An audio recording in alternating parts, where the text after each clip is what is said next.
তিনটে ক্যাটাগরির মধ্যে যদি তোমার চ্যানেল পড়ে তাহলে কিন্তু তুমি কোনোদিনও কন্টেন্ট মনিটাইজেশন ফেসবুকে কন্টেন্ট মনিটাইজেশন পেতে গেলে কিন্তু এবার থেকে তোমাকে এই চারটে রুলস মেনে চলতে হবে। হ্যাঁ, 2026-এর নতুন আপডেটে এই চারটে রুলস কিন্তু তোমাকে মেনে চলতে হবে, নাহলে কিন্তু তুমি কন্টেন্ট মনিটাইজেশন পাবে না। যে চারটে রুলস তোমাকে জানতে হবে এবং তোমার ক্যাটাগরির মধ্যে পড়ছে কিনা সেটাও তোমাকে দেখতে হবে। আর তোমার ভিডিও এই চারটে ক্যাটাগরির মধ্যে পড়ছে না তো একবার চেক করে নিও। আর সর্বশেষ যে টপিকটা নিয়ে কথা বলবো সেটা কিন্তু খুব গুরুত্বপূর্ণ। সো ভিডিওটি একদম সম্পূর্ণ দেখো, একদম স্কিপ করো না। কিন্তু ভিডিওতে অনেক তথ্য বলা হয়েছে যার কারণে হয়তো তুমিও কন্টেন্ট মনিটাইজেশন পেতে পারো। চলো ভিডিওটি স্টার্ট করা যাক। দেখো, সর্বপ্রথম তোমাদেরকে কিন্তু বলা হচ্ছে যে তোমাদের ভিডিও যোগ্যতা বা গুণমান কতটা। ফেসবুকের এআই অ্যালগোরিদম তোমাদের জানাতে চাইছে যে তোমাদের ভিডিওর কোয়ালিটি যদি থাকে, তোমার ভিডিওতে যদি দম থাকে, তাহলে কিন্তু আমি 100 ফলোয়ার্সেও তোমাদেরকে কন্টেন্ট মনিটাইজেশন দেবো, 500 ফলোয়ার্স হলেও কন্টেন্ট মনিটাইজেশন দেবো। এমন কোনো শর্ত নেই যে 5000, 7000, 10,000 ফলোয়ার্স হলেই তবেই কিন্তু আমি তোমাকে কন্টেন্ট মনিটাইজেশন দেবো। সো তোমরা চেষ্টা করো তোমাদের ভিডিওর কন্টেন্ট গুণমান বাড়াতে। যত হাই কোয়ালিটির ভিডিও হবে, লোকের কাছে পৌঁছাবে, এঙ্গেজমেন্ট বাড়বে, তত বেশি কিন্তু তোমার চান্স থাকবে কন্টেন্ট মনিটাইজেশন পাবে। সো ফার্স্ট স্টেপ আশা করছি তোমরা বুঝতে পেরেছো। নেক্সট স্টেপে তোমাদের বুঝতে হবে ফেসবুকের অ্যালগোরিদম অ্যাকচুয়ালি তোমাকে বলতে চাইছে নাকি। তোমার বাড়ির আশেপাশে কেউ, কোনো ফ্রেন্ড হতে পারে বা আত্মীয় হতে পারে, যদি কন্টেন্ট মনিটাইজেশন পেয়ে থাকে তার ফেসবুকটা ওপেন করে নেবে। ওপেন করার পর কন্টেন্ট মনিটাইজেশন এখানে টাচ করবে। টাচ করার পর দেখবে এখানে কিছু তথ্য জানাতে চাইছে ফেসবুকের এআই সিস্টেম, যেটা তোমরা কিন্তু বুঝতে চাইছো না বা বুঝতে পারছো না। দেখো, এখানে কিন্তু ইওর আর্নিং প্ল্যাটফর্ম, এখানে কিন্তু 5টা স্টেপ দেওয়া রয়েছে। এর মানে তোমরা কিন্তু এখনও বুঝতে পারোনি। বাট কন্টেন্ট মনিটাইজেশনের ভিতরে এই photo, reels, text, story, extra bonus, এগুলো অপশান কেন আসছে তোমরা কি জানো? হ্যাঁ জানি, অনেকে এটা বলেনি বা এই বিষয় নিয়ে ভিডিও করেনি। দেখো, কন্টেন্ট মনিটাইজেশন পেতে গেলে কিন্তু তোমাকে শুধু রিলস বা ভিডিও পোস্ট করলে হবে না, সাথে তোমাদের ফটো, টেক্সট, স্টোরি এগুলো কিন্তু কন্টিনিউ ভিডিওর সাথে চালিয়ে যেতে হবে। তাহলেই কিন্তু তোমার অনেকটাই চান্স থাকে কন্টেন্ট মনিটাইজেশন পাওয়ার। সো আশা করছি তোমরা এই ব্যাপারটা বুঝতে পেরেছো। সো আজকের থেকে কিন্তু যারা রিলস করছিলে বা ভিডিও পোস্ট করছিলে, সো তারা ফটো, টেক্সট, স্টোরি একসাথে চেষ্টা করবে কন্টিনিউ চালাবার। আর হ্যাঁ, ভিডিও কিন্তু স্কিপ করে বেরিয়ে যেও না। আর হ্যাঁ, যারা ভিডিও করছো তারা কিন্তু কন্টিনিউ ভিডিও করো। এবার আসা যায় নেক্সট স্টেপ। আশা করছি এই স্টেপটা তোমরা বুঝতে পেরেছো। দেখো, এই তিনটে ক্যাটাগরির মধ্যে যদি তোমার চ্যানেল পড়ে তাহলে কিন্তু তুমি কোনোদিনও কন্টেন্ট মনিটাইজেশন পাবে না। হ্যাঁ, প্রথমত বলি মিক্স কন্টেন্ট। মিক্স কন্টেন্ট বলতে বোঝাচ্ছে, ধরো তুমি আজকের গানের একটি ভিডিও পোস্ট করলে, পরের দিন আবার কোনো ফানি ভিডিও কন্টেন্ট রেডি করলে, তারপরের দিন আবার টেক ভিডিও নিয়ে কোনো ভিডিও পোস্ট করলে। সো এগুলো কিন্তু মিক্স কন্টেন্ট হচ্ছে তোমার।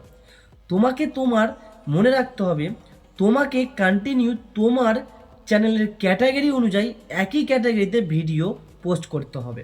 মিক্স ক্যাটাগরিতে ভিডিও বানাও, তাহলে কিন্তু ফেসবুকের এআই সিস্টেম এটাকে স্ক্যাম ভেবে নেয় এবং বুঝতে পারে না যে সঠিক অডিয়েন্স বা কোন অডিয়েন্সের কাছে তোমার ভিডিও পাঠাবে। সো তখন কিন্তু অটোমেটিক তোমার রিচ ডাউন হতে থাকে। সো তারপরে কিন্তু তোমার কোনো চান্সই থাকে না যে তুমি কন্টেন্ট মনিটাইজেশন পাবে। নেক্সট স্টেপ আছে ডুপ্লিকেট কন্টেন্ট। ডুপ্লিকেট কন্টেন্ট বলতে, ধরো তোমার দুটি পেজ রয়েছে বা একটি ফেসবুক, একটি ইউটিউব চ্যানেল রয়েছে। ইউটিউবে যে ভিডিওটা পোস্ট করছো সেম ভিডিও একদম কোনো এডিটিং ছাড়াই তোমরা ফেসবুকে নিজের চ্যানেলে পোস্ট করছো। সো এটা কিন্তু একদম ডুপ্লিকেট হয়ে যাচ্ছে। তোমরা চেষ্টা করবে ইউটিউবে যে ভিডিওটা পোস্ট করবে ফেসবুকে সেম ভিডিও পোস্ট করবে না, কিছু এডিটিং করে দেবে। তাহলে না হলে কিন্তু ফেসবুকের এআই সিস্টেম এটাকেও স্ক্যাম ভেবে নেয়, তারপরে অটোমেটিক কিন্তু স্ক্যামে ফেলে দেয়। তোমার তখন ভিডিও ডাউন, রিচ সব কিছু ডাউন হয়ে যাবে। সো তখন কিন্তু কোনো চান্সই থাকবে না যে তুমি কন্টেন্ট মনিটাইজেশন পাবে। সো আশা করছি এটা বুঝতে পেরেছো। এবার আসি কপি পেস্ট চ্যানেল। হ্যাঁ, কপি পেস্ট চ্যানেল কিন্তু এখন অনেকেই করছে, বাট ইনকাম অনেকের হচ্ছে না। আগে হতো, এখন বন্ধ করে দিয়েছে। আগে কি হতো, একটি ভিডিও যে কোনো প্ল্যাটফর্মে তুলে আনতাম, ব্যাকগ্রাউন্ডে একটা গান দিয়ে দিত, দিয়ে বাস পোস্ট করে দিত, কপি পেস্ট, মানে তোমার কোনো খাটনি নেই এখানে। সো এখন কিন্তু এরকম ভিডিও যদি তুমি নিজের চ্যানেলগুলো পোস্ট করো, সো তুমি কোনোদিনও কিন্তু কন্টেন্ট মনিটাইজেশন পাবে না। তাহলে তো এস আর ছেড়ে দাও। আর একটা চ্যানেল আছে, দেখবে নিচে ভিডিও চলে, আশেপাশে বা উপরের সাইডে দেখবে মুখ থাকে। সো এখন এইসব চ্যানেলগুলোও কিন্তু কন্টেন্ট মনিটাইজেশন পাচ্ছে না। তো তোমরা চেষ্টা করবে অরিজিনাল কন্টেন্ট রেডি করা, আর যত বেশি কন্টেন্ট আর কোয়ালিটি বাড়বে তুমি তত তাড়াতাড়ি কিন্তু কন্টেন্ট মনিটাইজেশন পাবে। সো আশা করছি এই 3টে স্টেপ তোমরা ভালো করে বুঝতে পেরেছো। এবার আসি মেন টপিকে। হ্যাঁ, কন্টেন্ট মনিটাইজেশন পেতে গেলে কিন্তু তোমাকে এই লাস্ট স্টেপ করতেই হবে, সেটাই হলো লাইভ ভিডিও। ফেসবুক বারবার করে রিকমেন্ড করে কিন্তু যে তুমি লাইভ ভিডিওতে আসো। লাইভ ভিডিওতে আসলে কি হয়, তুমি যে অরিজিনাল কন্টেন্ট বানাচ্ছ বা তোমার চ্যানেল কপি পেস্ট না, মিক্স বা ডুপ্লিকেট না, এটা কিন্তু ফেসবুকের অ্যালগোরিদম বুঝতে অনেকটা সহজ হয়ে যায়। যার কারণে নতুন নতুন অডিয়েন্সের কাছে কিন্তু তোমার ভিডিও সাজেস্ট করে। আর সাজেস্ট করা মানে তোমার নতুন ফলোয়ার্স বাড়া, আর তখন ফেসবুকের অ্যালগোরিদম বুঝতে পারে যে এই ব্যক্তিকে কন্টেন্ট মনিটাইজেশন দেওয়া সঠিক হবে।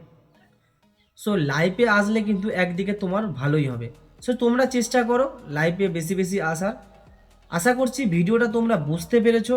আর ভিডিওর এঙ্গেজমেন্ট কিন্তু বাড়াবার জন্য ছোট্ট একটা টিপস দিতে পারি। ভিডিওর এঙ্গেজমেন্ট বাড়ানোর জন্য সবথেকে সহজ উপায় হলো কমেন্ট, এবং যারা তোমাকে কমেন্ট করছে তাদেরকে রিপ্লাই দাও। যদি ভিডিওটি তোমার একটু হেল্পফুল মনে হয়ে থাকে তাহলে কিন্তু চ্যানেলটিকে সাবস্ক্রাইব করে যাও। আর ফেসবুক দিয়ে যারা দেখছো তারা ফলো করে নিও। দেখা হচ্ছে নেক্সট কোনো ভিডিওতে।